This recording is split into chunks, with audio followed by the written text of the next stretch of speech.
বাড়িতে দেখি দুটো বেগুন পড়ে শুকনো হচ্ছিল। তো ভাবলাম বেগুনগুলো দিয়ে কি করা যায়।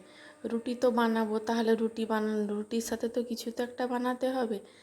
ভাবলাম যে দেখি এইভাবে কিছু একটা পদ বানানো যায় কি না, আর কেমনই বা খেতে হয় ঠিক জানি না।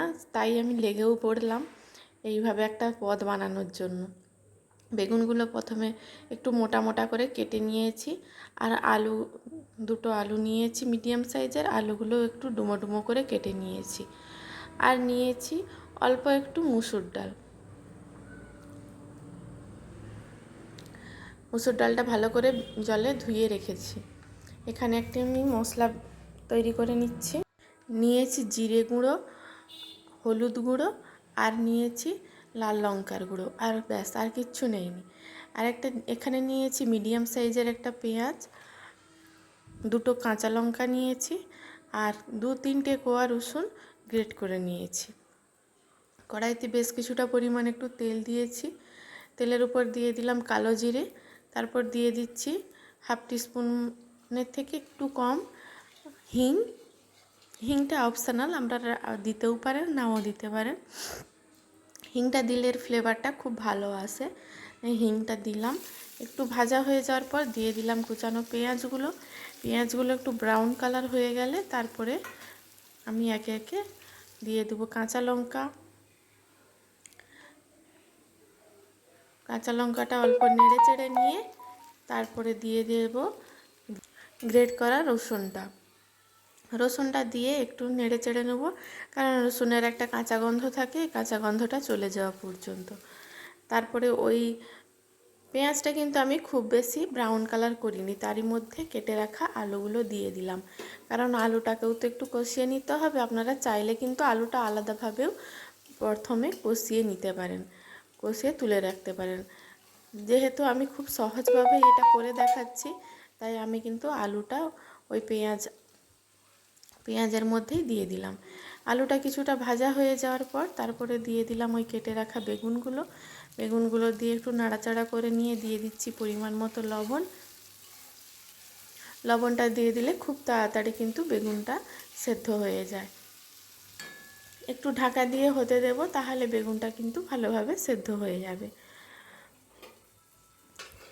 ঢাকা খুলে আবারও একটু নেড়ে চেড়ে নেব। দেখুন বেগুনগুলো কিন্তু একেবারে ভাজা ভাজা ধরনের হয়েও গেছে আর সেদ্ধও হয়ে গেছে। এরপর দিয়ে দেব ধুয়ে রাখা মুসুর ডালটাও একটু এর সঙ্গে নাড়াচাড়া করে নেব। ডালকে কিন্তু খুব বেশি ভাজার প্রয়োজন নেই, তাই আমি কিন্তু সবার শেষে ডালটা দিয়ে দিলাম। দিয়ে 1 মিনিট মতো একটু নাড়াচাড়া করে নিয়ে তারপরে দিয়ে দেব মশলার যে পেস্টটা বানিয়ে রেখেছিলাম, ওই মশলাটা এর মধ্যে দিয়ে দেব। দিয়ে একটু অল্প করে কষিয়ে নিয়ে তারপরে পরিমাণ মতো জল দিয়ে দেব। সত্যি কথা বলতে এই রান্নাটা এত সুন্দর হয়েছিল, এতটাই ভালো হয়েছিল খেতে, কি বলবো। আপনারা একবার হলেও বাড়িতে কিন্তু ট্রাই করে দেখবেন। দিয়ে দিলাম টেস্টের ব্যালেন্সের জন্য অল্প পরিমাণে একটু চিনি, আর দিয়ে দিচ্ছি ধনে গুঁড়ো। এইভাবে আমি জানতামও না যে এইভাবে বানালে কিন্তু এতটা টেস্ট হয়। আমি করে জাস্ট নিজের আইডিয়া থেকে এটা করেছিলাম, কিন্তু অপূর্ব হয়েছিল খেতে।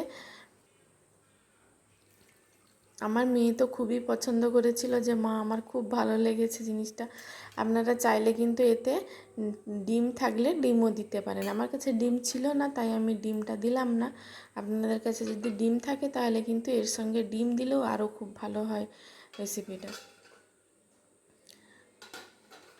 দেখুন 5 মিনিট মতো আমি ঢাকা দিয়ে এটা হতে দিয়েছিলাম, তাতেই কিন্তু আমার ডালটা সম্পূর্ণ সেদ্ধ হয়ে গেছে, কিন্তু একেবারে গলে যায়নি, আর আলুটাও সেদ্ধ হয়ে গেছে। এই অবস্থাতে আমি দিয়ে দেব 1/2 টিস্পুন মতো গরম মশলার গুঁড়ো, দিয়ে কিন্তু আমি গ্যাসের ফ্লেমটা বন্ধ করে দেব। এই রকম অবস্থাতেই নামিয়ে নিতে হবে, কিন্তু এটা ঠান্ডা হলে আরও অনেকটা ঘন হয়ে যাবে।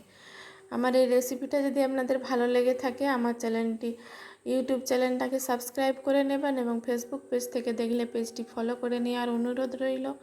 সবাই ভালো থাকবেন, সুস্থ থাকবেন। দেখা হচ্ছে পরের আবার নতুন একটি রেসিপি নিয়ে। আমি এখানে থালাটাও সাজিয়ে নিচ্ছি। দেখুন, এইভাবে চটজলদি কিছু বানাতে গেলে এই রকম একটা রেসিপি যদি বানিয়ে নিতে পারেন তাহলে খুবই সুস্বাদু একটা রেসিপি কিন্তু।